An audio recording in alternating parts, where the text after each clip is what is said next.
ಒಂದು 4-5 flagship programmes ಮಾತ್ರ ಚರ್ಚೆ ಮಾಡ್ತಾ ಇದ್ದೇವೆ.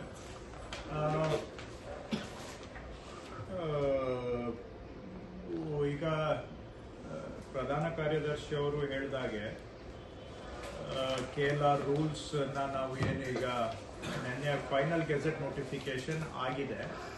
ಸೊ ಇದರಲ್ಲಿ ಸುಮಾರು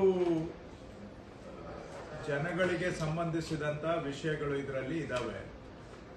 ರೆವಿನ್ಯೂ ಕೋರ್ಟ್ ಅನ್ನ ಎಷ್ಟು ದಿನ ಬರೀ ಸರ್ಕ್ಯುಲರ್ ಮೇಲೆ ಕೆಲವು ನಡೀತಾ ಇತ್ತು, ಈಗ ರೂಲ್ಸ್ ಅಲ್ಲಿ ತಗೊಂಡು ಬಂದು ರೆವಿನ್ಯೂ ಕೋರ್ಟ್ ಅನ್ನ ಹೇಗೆ ಕಂಡಕ್ಟ್ ಮಾಡಬೇಕು ಅನ್ನೋ ವಿಷಯಗಳನ್ನು ಕೂಡ ರೂಲ್ಸ್ ಅಲ್ಲಿ ತಂದಿದ್ದೇವೆ. ಹಾಗೂ ಅಡ್ಮಿಷನ್ ಕೂಡ ಇಷ್ಟು ದಿನ ಬಹಳ ಸ್ಟ್ಯಾಂಡರ್ಡ್ಸ್ ಇರಲಿಲ್ಲ. ಒಂದು ರೀತಿ ಮನಸ್ಸೋ ಇಚ್ಛೆ ಅಡ್ಮಿಷನ್ ಆಗ್ತಾ ಇತ್ತು. ಅಡ್ಮಿಷನ್ಗೂ ಈಗ ಕ್ರೈಟೀರಿಯಾ ಸೆಟ್ ಮಾಡಿದೆ. ಮತ್ತು RCCMS ಸಿಸ್ಟಮ್ ಏನಿದೆ ಅದರಲ್ಲಿ ಇವೆಲ್ಲವನ್ನು ಅಡಾಪ್ಟ್ ಮಾಡಿಕೊಂಡಿದ್ದೇವೆ, ಅಂದ್ರೆ ಅದನ್ನ ಅನುಷ್ಠಾನ ಮಾಡಿಕೊಂಡಿದೆ. ಸೊ ಕೇಸ್ ಅಡ್ಮಿಟ್ ಆಗಬೇಕಾದ್ರೆ ಕಾನೂನು ಪ್ರಕಾರ ಇರಬೇಕು ಅನ್ನುವಂಥ ಅಂಶಗಳನ್ನ RCCMS ಅಲ್ಲಿ ತಗೊಂಡು ಬಂದು ಅದಕ್ಕೆ ಈಗ ಲೀಗಲ್ ಬ್ಯಾಕಿಂಗ್ ಅನ್ನು ಕೂಡ ಕೊಟ್ಟಿದ್ದೇವೆ. ಜೊತೆಯಲ್ಲಿ ಟ್ರಯಲ್ ಬೇಸಿಸ್ ಅಲ್ಲಿ ಕೆಲವು ರೆವಿನ್ಯೂ ಕೋರ್ಟ್ಸ್ ಅನ್ನ ಲೈವ್ ವೆಬ್ಕಾಸ್ಟಿಂಗ್ ಮಾಡೋದು ಮತ್ತು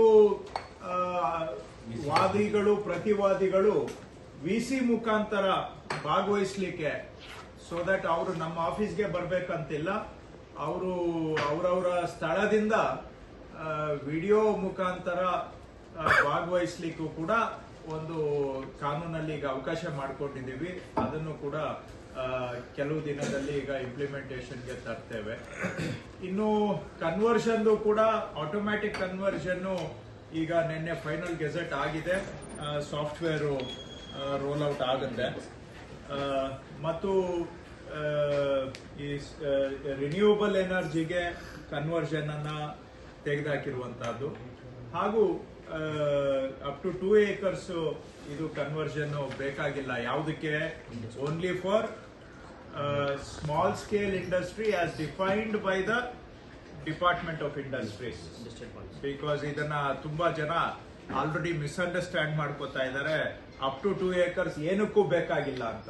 only for agro based industries and only for small scale industries ಇವಕ್ಕೆ ಮಾತ್ರ ನಾವು ಕನ್ವರ್ಷನ್ ಇಂದ ವಿನಾಯಿತಿಯನ್ನ ಕೊಟ್ಟಿದ್ದೇವೆ.